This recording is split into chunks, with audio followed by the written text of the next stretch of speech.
តាំងតែពីតូដល់ធំរាប់ពេលដែលយើងនិយាយអំពីរឿងទុំទាវតើនរណាខ្លះដែលស្អប់តួអង្គម្ដាយទាវសឹងគ្រប់គ្នាមែនទេគាត់ជាមនុស្សដែលបំបែកបំបាក់ស្នេហារបស់រសតរបស់ទុំម្ដាយទាវហើយគាត់បានបង្ខំឲ្យកូនយកប្តីដែលខ្លួនមិនស្រឡាញ់ក្នុងខ្សែភ្នែកយើងគ្រប់គ្នាគាត់គឺជាតួអង្គដ៏ចិត្តអាក្រក់មួយរូបហើយក៏ជាឃាតករផ្លូវចិត្តដែលសម្រាប់កូនខ្លួនឯងនៅពីយោដែរប៉ុន្តែចាប់មកខ្ញុំប្រាប់បងប្អូនទាំងអស់គ្នាថាអ្វីដែលយើងធ្លាប់បានឃើញនិងរៀនកន្លងមកវាគ្រាន់តែជាជ្រុងមួយខាងនៃម្ដាយរបស់ទាវប៉ុណ្ណោះចាប់បទទង្វើដ៏ខុសខើដែលគាត់បានធ្វើវាផុសចេញអំពីទំហំនៃសេចក្តីស្រឡាញ់ដ៏ធំធេងរបស់ម្ដាយម្នាក់អាចមានចំពោះកូនឆ្លប់គិតចឹងសួស្តីបងប្អូនទាំងអស់គ្នាស្វាគមន៍មកកាន់ Channel Mr. Q នៅក្នុងកម្មវិធីខ្លឹមសារដែលកូនចង់ប្រាប់អ្នកថ្មីនេះខ្ញុំបានមើលវីដេអូគំនូរជីវចលខ្នាតខ្លីមួយដែលមានចំណងជើងថាម្ដាយទាវ Short film មួយហ្នឹងគឺត្រូវបានផលិតដោយ Studio ខ្មែរយើងគឺ Akara Animation វានៅស្មោះត្រង់គ្រាន់តែមើលចាប់ភ្លាមខ្ញុំមានអារម្មណ៍ព្រឺសម្បុរហើយទស្សនៈដែលខ្ញុំធ្លាប់មានចំពោះម្ដាយទាវកន្លងមកក៏ត្រូវបានផ្លាស់ប្ដូរទាំងស្រុងដែរស្នាដៃរបស់ Studio Akara Animation មួយនេះមិនត្រឹមតែមានគំនូរស្អាតនិងរស់រវើកទេ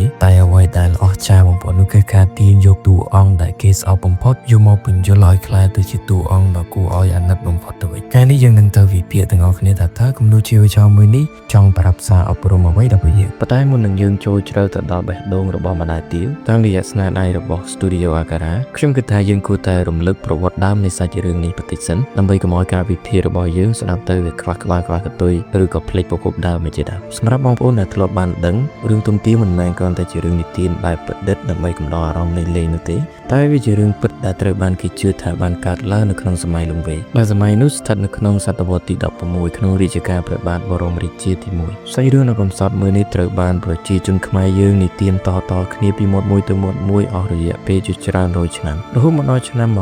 1915ទើបសាច់រឿងនេះត្រូវបានបដិជាគុណឧត្តមថេរសោមហៅថាភិក្ខុសោមសំទោសបើសិនខ្ញុំអានខុសដែលលោកបានយកវាមកតាក់តែងចងក្រងជាកំណាពាក្យជូនពីរស់រំដំនិងចាក់ដោតបំផុតក្រោយមកស្នាដៃនេះត្រូវបានទទួលស្គាល់ថាជាស្នាដៃកំពូលនៃអក្សរសាស្ត្រជាតិហើយត្រូវបានគេយកទៅរៀបចំកំណែទម្រង់ជាល្ខោនយីកេភាពយន្តនិងបញ្ចូលក្នុងកម្មវិធីសិក្សារបស់ក្រសួងអប់រំថែមទៀតផងនៅក្នុងបរិបទអក្សរសាស្ត្រដើមរឿងទុំទាវត្រូវបានគេចាត់ទុកថាជាសាច់រឿងបែបរ៉ូមេអូនិងជូលៀរបស់កម្ពុជាគោលបំណងធំបំផុតរបស់អ្នកនិពន្ធចំនួនមុនគឺចង់ប្រើប្រាស់សាច់រឿងមួយនេះដើម្បីរិះគន់ទៅលើប្រព័ន្ធសង្គមការប្រើប្រាស់អំណាចអ្នកធំជិះជាន់អ្នកទូចទាបនិងជាពិសេសគឺការរិះគន់យ៉ាងចាស់ដែលទៅលើទំនៀមទម្លាប់នំបន្ទមជាងៀលដែលបង្ខំឲ្យកូនពីការដែលគ្មានក្តីស្រឡាញ់ក៏ដូចជាមិនទទួលបានការព្រមព្រៀងពីសម័យខ្លួនឡើយសាច់រឿងដែលនៅក្នុងបរិបទស្នាដៃដើមនោះតួអង្គម្ដាយទាវត្រូវបានបង្កើតឡើងឲ្យក្លាយទៅជាតំណាងនៃភាពអវិជ្ជមានទាំងស្រុងគាត់គឺតំណាងនៃអំណាចផ្ដាច់ការក្នុងគ្រួសារ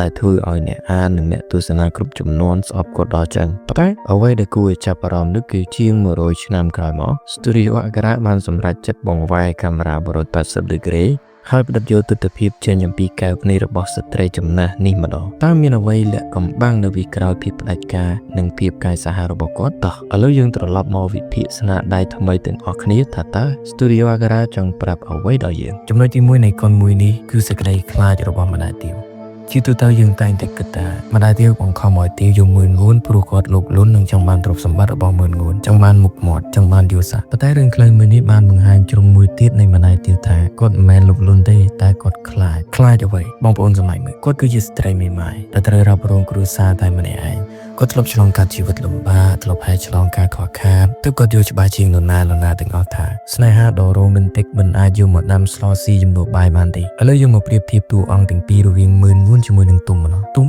គឺជាអ្នកបួសទៅតែសឹកថ្មីគ្មានទ្រព្យសម្បត្តិគ្មានអនាគតច្បាស់លាស់ទេក្រៅពីចេះស្មូតនិងមានវោហារផ្អែមល្ហែមជុំមើលងួនគឺជាអ្នកមានទ្រព្យមានមុខមាត់មានអំណាចដែលអាចធានាថាកូនស្រីរបស់គាត់មិនហត់នឿយអស់មួយជីវិតក្នុងនាមជាម្ដាយធ្លាប់លំបាកតើបងប្អូនគ្នាគិតថាគាត់នឹងបិទភ្នែកមិនឲ្យកូនយកបរិសុទ្ធដែលគ្មានអនាគតឬក៏គាត់សេចចិត្តធ្វើជាមនុស្សអាក្រក់ក្នុងភ្នែកកូនដើម្បីត្រួសត្រាយផ្លូវក្រាលដោយមាសឲ្យកូនដើរពីលើខ្ញុំពិតជាកោតសរសើរក្រុមការងារ Studio Akara Animation ខ្លាំងមែនទែនមិនថាតែគំនូរសំឡេងចម្រៀង ជាពិសេសគឺការគូទឹកមុខរបស់ម្ដាយទាវបង្កប់ដោយការឈឺចាប់និងភាពប្រៃខ្លាចជំនួសឲ្យការធ្វើមុខកាចសាហាវតែមួយមុខវាធ្វើឲ្យយើងយល់ថាអ្វីដែលគាត់ធ្វើគឺដើម្បីជាខែលការពារកូនប៉ុណ្ណោះបើទោះបីជាបំណងគាត់ល្អតែហេតុអីបានរឿងនេះខ្លាចជាសោកនាដកម្មឥឡូវយើងចូលដល់ខ្លឹមសារទី2ដែលទាក់ទងជាមួយនឹងគ្រួសារគឺភាសាស្នេហាដែលនិយាយស្ដាប់គ្នាមិនបានរឿងនេះបានបង្ហាញអំពីគម្លាតពីចំនួន1ទៅចំនួន1ទាវគឺតំណាងឲ្យយុវវ័យដែលផ្ដោតតម្លៃបំផុតទៅលើសេរីភាពនិងសេចក្តីស្រឡាញ់ចេញពីបេះដូងចំណែកម្ដាយទាវតំណាងឲ្យចាស់ទុំដែលផ្ដោតតម្លៃទៅលើបទពិសោធន៍ស្ថិរភាពទ្រព្យសម្បត្តិយូរអង្វែងនិងភាពប្រកបវិជ្ជាក្នុងជីវិតបញ្ហាមិនមែនមកពីគ្រួសារនឹងអត់ក្តីស្រឡាញ់ឲ្យគ្នាទេប៉ុន្តែមកពីចាស់ម្ដាយរបស់ទាវគិតថាការរៀបចំអនាគតការរកប្តីដែលមានមុខមាត់ឲ្យកូនគឺជាការបង្ហាញក្តីស្រឡាញ់របស់គាត់ទៅកាន់កូនប៉ុន្តែក្នុងខ្សែភ្នែករបស់ទាវទង្វើនេះមិនមែនជាការការពារឬក៏សេចក្តីស្រឡាញ់ទេតែវាជាការបង្កើតបង្ខំនិងការបិទសេរីភាពរបស់នាងទៅវិញវាមិនខុសពីបច្ចុប្បន្នទេដែលឪពុកម្ដាយខ្លះបង្ខំកូនឲ្យរៀនវិជ្ជាពេទ្យឬក៏ច្បាប់ទាំងដែលកូនមានដងខាងសិល្បៈចម្រៀងភ្លេងឬក៏រៀនគំនូរអីជាដើមពួកគាត់មិនមែនចង់ធ្វើបាបកូនទេប៉ុន្តែគាត់គ្រាន់តែយកបទពិសោធន៍ដ៏ឈឺចាប់របស់គាត់កន្លងមកហ្នឹងមកធ្វើជាគំរូនិងសង្ឃឹមថាកូនមិនដែលជន់ដានចាស់របស់ពួកគាត់ប៉ុន្តែគួរឲ្យស្ដាយក្តីស្រឡាញ់ខ្លះដែលខ្វះការយល់ចិត្តពេលខ្លះវាប្រៀបដូចជាយកខ្នោះមាសយកមកដាក់ជាប់ដៃកូនចឹងមកដល់ចំណុចនេះយើងវិភាគដល់ទស្សនវិជ្ជាសង្គមខ្ញុំចាប់អារម្មណ៍ខ្លាំងនៅពេលដែលបង្ហាញអំពីប្រតិកម្មអ្នកស្រុកនិងសម្ពាធជុំវិញខ្លួនម្ដាយទាវតែនេះគឺថាម្ដាយទាវមានសេចក្តីសុខទេនៅពេលដែលគាត់ឮពាក្យចចាមអារាមនិងពាក្យឥន្ទារបស់អ្នកស្រុកមកកាន់កូនស្រីរបស់គាត់នៅក្នុងសង្គមសម័យនោះឬក៏សូម្បីតែសម័យនេះការដែលមានកូនស្រីខុសប្រពៃណីគឺជាការអាម៉ាស់មុខដ៏ធំបំផុតសម្រាប់គ្រួសារជាពិសេសគឺសម្រាប់ម្ដាយទាវព្រោះគាត់គឺជាស្ត្រីមេម៉ាយម្ដាយទាវគឺជាជនរងគ្រោះនៃសង្គមអញ្ចឹងហើយបានជាគាត់ត្រូវតែក្រោកឈរដើម្បីការពារកិត្តិយសនិងមុខមាត់គ្រួសារជាពិសេសគឺកូនស្រីរបស់គាត់បើទោះបីជាគាត់ដឹងថាការធ្វើបែបនេះធ្វើឲ្យកូនស្រីខ្លួនស្អប់ខ្លួនអស់មួយជីវិតក៏ដោយគាត់សុខចិត្តឲ្យទាវស្អប់គាត់ឲ្យទាវខូចចិត្តតែមួយពេលជាមិនណោយឲ្យសង្គមអ្នកងាយកូនស្រីរបស់គាត់ថាខុសប្រពៃណីនេះហើយគឺជាការលះបង់ដ៏ល្វីងជូរចត់របស់ម្ដាយទាវកុនខ្លីមួយនេះគឺបានវាបំបែកសម្បត្តិដ៏រឹងកំព្រឹសរបស់ម្ដាយទាវដែលបង្ហាញឲ្យយើងឃើញនូវភាពកណ្ដោយកណ្ដែងកំសត់ដែលគាត់បានលាក់ទុកនៅពីខាងក្រោយខ្នងសរុបមកសោកនាដកម្មក្នុងរឿងនេះអាចជៀសវាងបានប្រសិនបើការផ្សាយទំនាក់ទំនងរវាងម្ដាយជាមួយនឹងកូនដិតដល់ជាងនេះពួកគេអាចយកបញ្ហាយកមកដាក់លើតុហើយនិយាយគ្នាដោយសន្តិវិធីនៅក្នុងរឿងម្ដាយទាវមានចេតនាល្អ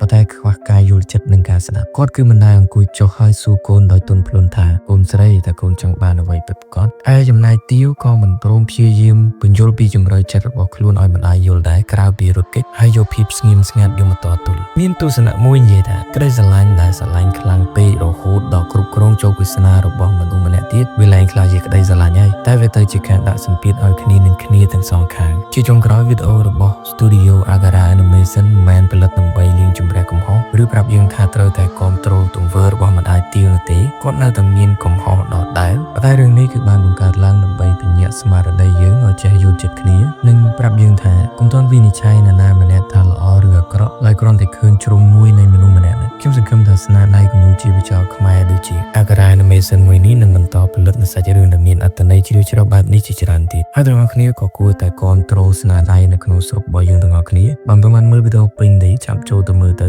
link នៅក្រោម description អរគ្នាយល់ឃើញយ៉ាងម៉េចដែរ comment នៅខាងក្រោមដើម្បីចែករំលែកទស្សនៈឲ្យគ្នាកុំភ្លេចចុច like និង subscribe ជួបគ្នាក្នុងវីដេអូក្រោយអរគុណ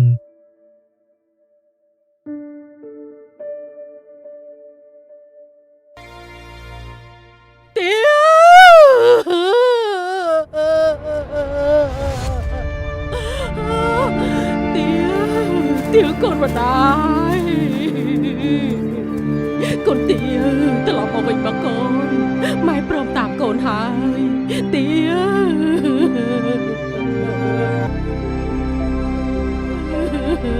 វ